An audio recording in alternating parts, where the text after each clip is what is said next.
بسم اللہ الرحمن الرحیم۔ السلام علیکم اینڈ ڈفرینٹ اسٹوریز میں آپ کو خوش آمدید کہتے ہیں۔ ناظرین، آج آپ سے جو اسٹوری میں شیئر کرنے لگی ہوں وہ بہت ہی عالیشان جلیل القدر بادشاہ وقت، بڑے عظیم الشان بادشاہ جن کی مثالیں دنیا بھر میں مشہور ہیں۔ جی ہاں، سیدنا عمر بن خطاب رضی اللہ تعالیٰ عنہ کی دور خلافت کی وہ داستان ہے۔ آپ رضی اللہ تعالیٰ عنہ کا خوف خدا اور آپ رضی اللہ تعالیٰ عنہ کی اپنے وقت کے لوگوں کے ساتھ جو برتاؤ تھے اس کی ایک بہت ہی خوبصورت داستان سے آپ کی طرف بڑھانے لگی ہوں۔ اس سے پہلے آپ سے گزارش ہے چینل کو سبسکرائب کیجیے، ویڈیو کو لائک کریں، شیئر کریں، بیل آئیکن کو پریس کرنا نہ بھولیں تاکہ تمام میری اچھی باتیں آپ تک پہنچ سکیں۔ سیدنا عمر بن خطاب رضی اللہ تعالیٰ عنہ ایک رات مدینہ منورہ کی گلیوں میں اپنے غلام کے ساتھ گشت کر رہے تھے۔ آپ رضی اللہ تعالیٰ عنہ کا معمول تھا کہ آپ مدینہ کی گلیوں میں گھوم کر سنتے کہ اگر کوئی پریشان حال ہے تو اس کی داد رسی کی جائے۔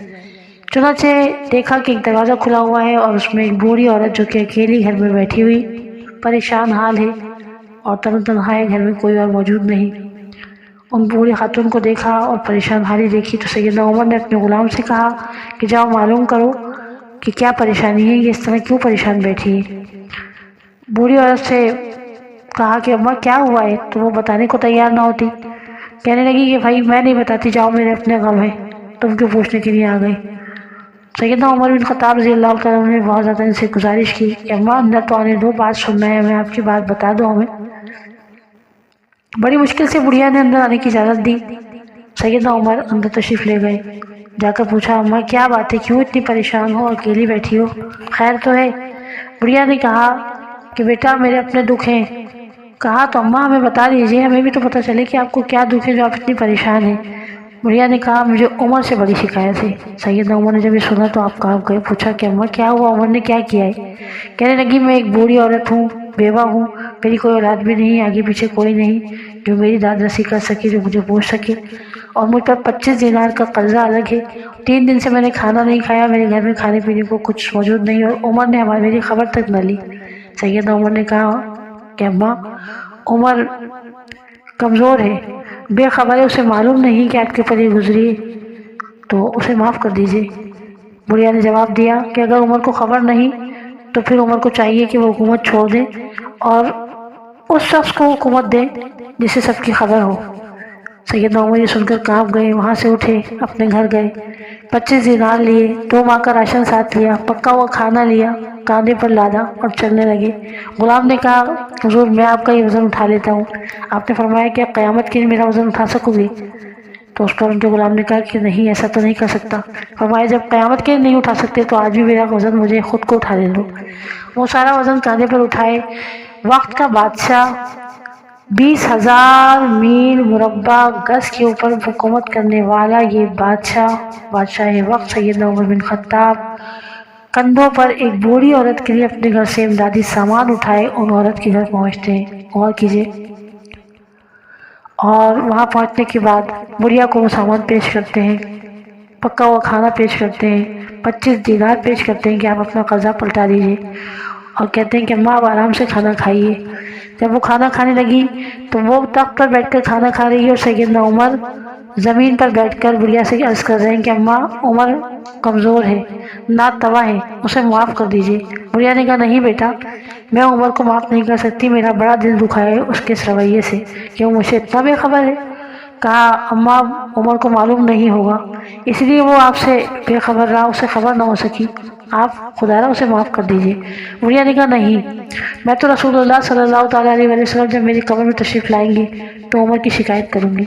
یہ سن کر حضرت عمر نے رونا شروع کر دیا، اور اتنا روئے کہ ان کے غلام کہتے ہیں کہ اس سے پہلے کہ سیدنا عمر کو کبھی اتنا روتے ہوئے نہ دیکھا، آپ اس دن بڑا روئے۔ آپ نے رو کر بڑھیا سے کہا کہ اماں عمر کو معاف کر دیجیے اور حضور سے ان کی شکایت نہ کیجیے گا، کیونکہ وہ بڑے ناتواں ہیں، حضور کی ناراضگی برداشت نہ کر سکیں گے، بڑے کمزور ہیں، طاقت نہیں ہے، اتنا بوجھ نہیں اٹھا سکیں گے، آپ ان کی شکایت نہ کیجیے گا۔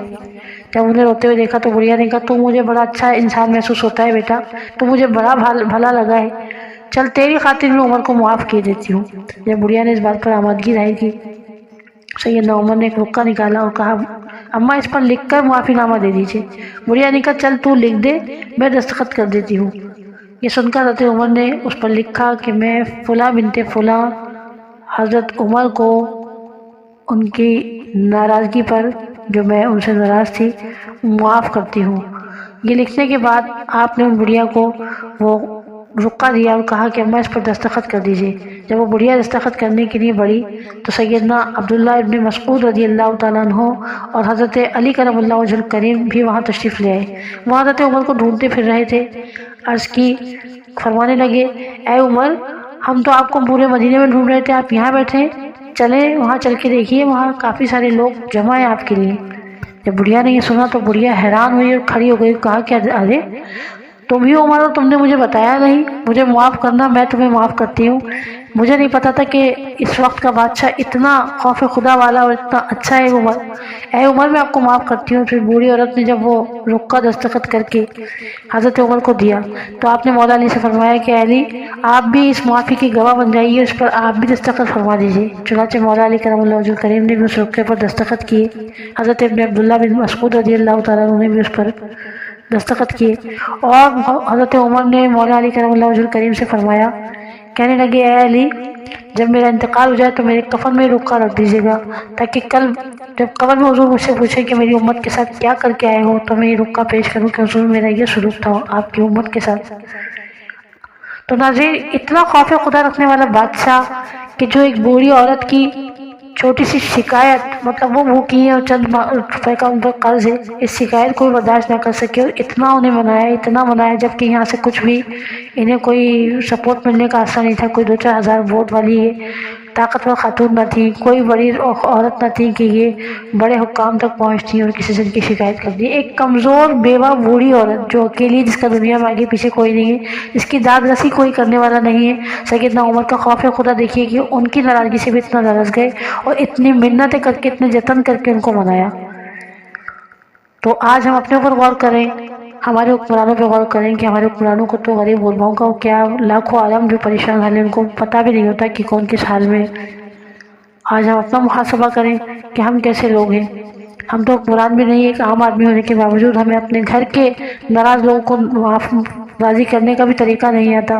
اگر والدین کسی سے شکایت کر دیں تو ہم بجائے والدین کو منانے کے، ان کی ناراضگی کو دور کرنے کے، جا کے الٹا ان پر چڑھ جاتے ہیں کہ اچھا میری برائیاں دوسروں سے کرتے ہو، میں نے تو ایسا کیا ہی نہیں ہے۔ بلکہ ہم اپنی غلطی ماننے کے بجائے جو لوگ ہم سے ناراض ہوتے ہیں انہی کے اوپر چڑھاوا چڑھا دیتے ہیں کہ بھائی آپ ہم سے ناراض ہو، آپ کے اندر تو عادت ہے بات کو بڑھانے کی، ہم نے تو یوں کہا ہی نہیں تھا، ہماری تو غلطی ہی نہیں تھی، یہ آپ کی سوچ ہے، ہم نے ایسا کیا نہیں ہے۔ غور کریں کہ ہم کہاں کھڑے، ہمارا خوف خدا کہاں چلا گیا کہ ہمیں کسی کی ناراضگی سے کوئی فرق ہی نہیں پڑتا۔ ہم اس بات کی اہمیت کو سمجھتے ہی نہیں کہ اگر اللہ کے بندے ہم سے ناراض ہیں تو یقیناً ہم نے اگر کسی کا دل دکھایا ہے تو اللہ رب العالمین بھی ہم سے ناراض ہوگا۔ اللہ تعالیٰ حضرت عمر بن خطاب رضی اللہ تعالیٰ عنہ کی اس خوف خدا کی عالیشان داستان کے صدقے، ان کے اس کامل خوف خدا کے صدقے، ہمیں اور ہماری پوری امت مسلمہ کو اللہ تعالیٰ کا ایسے ہی عالیشان خوف اور ایسے ہی چھوٹے چھوٹے گناہوں سے بھی اللہ سے ڈرتے رہنے والا بنا دے۔ آمین۔ اللہ حافظ۔